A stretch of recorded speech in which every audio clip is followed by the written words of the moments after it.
खुलुमबाय बे समाव नोंथांमोननि सेराव लानानै फैदों मोनसे खौरां।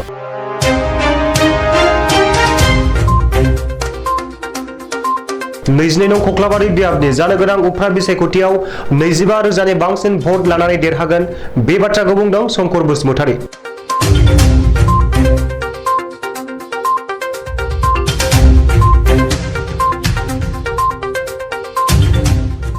फैगौ 8 जुनाव खुंजागोन 22 नं खख्लाबारि बियाबनि उफ्रा बिसायख'थि बयबो दोलोआ गाव गावनि सायाव देरहानायखौ रोखा बुंनानै लादों। खख्लाबारि बियाबनि जानो गोनां उफ्रा बिसायख'थियाव बिपिएफ दोलोनिफ्राय बिजाथि महरै गसंनाय शंकर बसुमतारीया गावनि देरहानायखौ रोखा खालामदों आरो रायजो राजानिफ्राय 25,000 भट मोनगोनखौ फोरमायदों।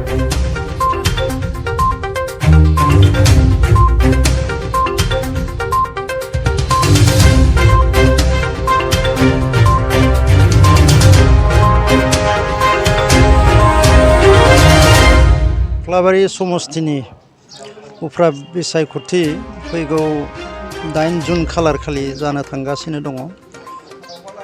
बे सोमोन्दै आं खख्लाबारि समस्तिनि सिंनि रायजो राजाफोरखौ खावलायो। फैगौ बिसायख'थियाव नांगोलनि सावगारियाव बिपिएफ दोलोनि बिजाथि आं मुस्रि शंकर बसुमतारीनो भट होनानै आंखौ जाहाथे देरहासार खालामो आरो हाग्रामा महिलारिनि आखाइखौ जाहाथे गोख्रों खालामो बेनि थाखाय आं खख्लाबारि समस्तिनि गासै रायजो राजाफोरनो खावलायनाय लाखिबाय। समस्तियाव बेसेबांसो भटार्स दं फोरमायनो हागोन? टटेल भटार्सफोरा जाबाय 72,400 सामथिं दं आरो 10 ना 20 माबा मोनसे। बेनि भितराव आङो 26,000 भट मोनगोन होननानै आं मिजिंथिदों। बे समाव नोंथाङा उफ्रा बिसायख'थियाव मा इस्यु लानानै बिसायख'थि खुंगासिनो? जोंनि इस्युआ जागोन जे बिटिआर सुक्ति जाबाय। प्रमद बर'आ बिटिसि खुंथायाव फैबाय, इउपिपिएलनि सोरखार जाबाय। नाथाय बिटिआर सुक्ति मथै बिथाङा जाखिनि बिसायख'थिनि समाव रायजोनो आसा होदोंमोन जे एनडिएफबि केडारफोरनो एनडिएफबिनि मार्टियार्सफोरनो थाखा फैसा होगोन, केडारफोरनो रिहेबिलिटेसन होगोन, बेफोर जेबो जाफुङाखिसै। बिटिसिआव गामि माने बिटिआरआव गामि बारायनायनि खोथा, सिमा बारायनायनि खोथा बुंदोंमोन।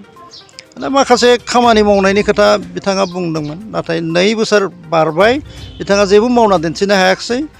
गतिके बर' रायजो राजाफोरा बिथांनो इउपिपिएलनो भट होआ होननानै आंहा मोनसे बिसास दङ। रायजोनि आस्था बिथांमोननि सायाव दिनै गोमादों आरो कनफिडेन्स फैदों जोङो देरहागोन।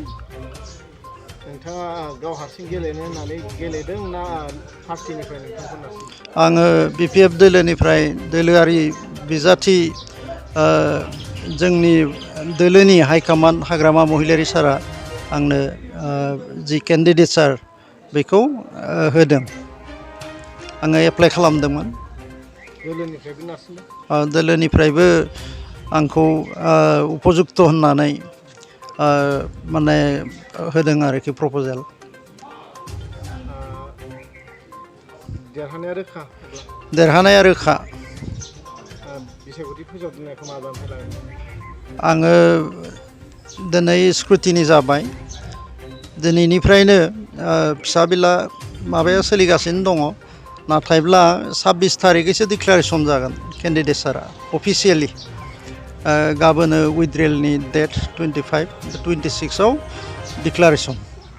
गतिके 27निफ्राय अफिसियेल केम्पेइन बे सोलिगोन आरोखि।